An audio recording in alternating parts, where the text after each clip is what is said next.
Salam, selamat pagi saudara sekalian. Senang bisa kembali berjumpa dengan saudara dalam Light of Revival, renungan firman Tuhan yang akan memberkati kita sepanjang hari ini. Kita saat ini sudah memasuki minggu Prapaskah. Karena itu, mari kita sama-sama melihat Lukas 22, 47, 48. Waktu Yesus masih berbicara, datanglah serombongan orang, sedang murid-muridnya yang bernama Yudas. Seorang dari ke-12 murid itu berjalan di depan mereka. Yudas mendekati Yesus untuk menciumnya. Maka kata Yesus kepadanya, "Hai Yudas, engkau menyerahkan anak manusia dengan ciuman?"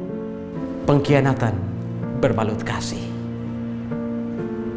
Ciuman adalah sebuah simbol atau sebuah tanda bahwa orang yang kita cium itu adalah orang yang kita kasihi atau kita hormati.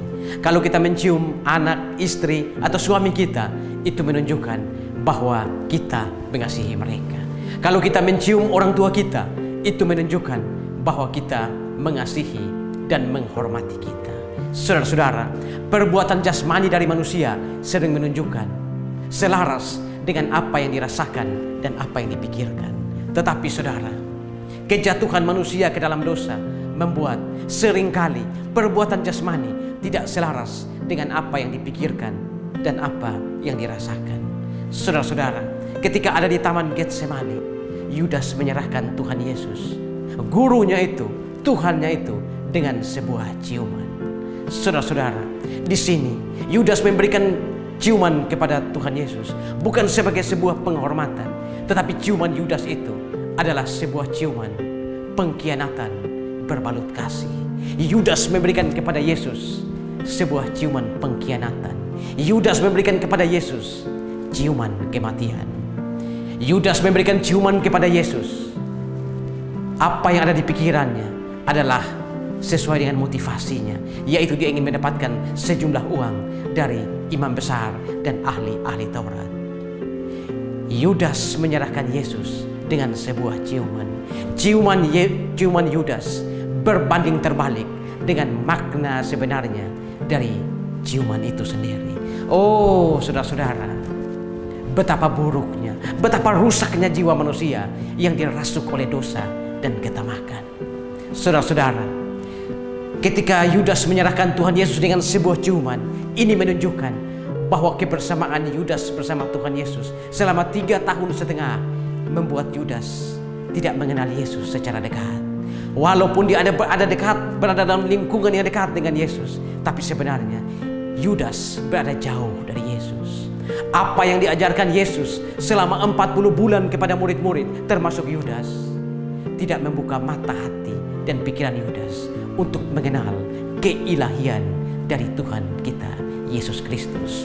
Saudara-saudara, kalau kita, saya dan saudara berada dalam lingkungan gereja, tapi mata dan hati kita, pikiran kita hanya tertuju kepada materi, maka dengar ini saudara, kita sebenarnya tidak mengenal Yesus Kristus.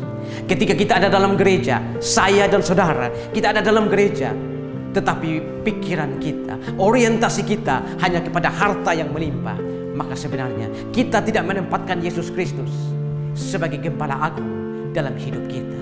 Saudara-saudara, ketika kita ada dalam gereja, ketika kita mengaku sebagai orang percaya, tetapi kita tidak mau terlibat dalam pelayanan, maka sebenarnya kita tidak melayani Yesus, tapi kita melayani diri kita sendiri. Saudara, sekalipun kita menduduki posisi penting di dalam organisasi gereja, sekalipun kita menjadi ketua komisi, menjadi majelis, menduduki posisi-posisi penting dalam gereja, tapi ketika perbuatan kita tidak selaras dengan firman Tuhan, sebenarnya saya dan saudara hanyalah serigala berbulu domba. Saudara, pagi ini di minggu sengsara memperingati penderitaan Yesus Kristus, mari saudara koreksi diri kita. Ada di mana saya dan saudara, posisi kita saat ini? Jawab sendiri dalam hati saudara. Selamat merayakan dan memperingati minggu sengsara. Tuhan, terima kasih untuk firman-Mu pagi ini. Kami belajar satu kebenaran, bagaimana ketika di Taman Getsemani, Yudas sang murid itu menyerahkan sang guru dan Tuhan itu ke tangan pembencinya dengan sebuah ciuman. Ciuman pengkhianatan. Ciuman pengkhianatan yang berbalut kasih. Tuhan tolong kami Tuhan, agar ketika ada dalam gereja, kami benar-benar mengenal Engkau sebagai Gembala Agung. Kami benar-benar melayani Engkau sebagai Gembala Agung dan Tuhan kami.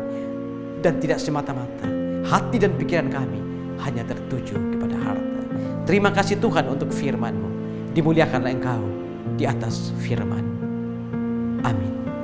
Saudara, jadikanlah firman Tuhan sebagai pelita dan terang di sepanjang jalan hidup kita. Selamat memasuki dan merayakan Minggu Sengsara.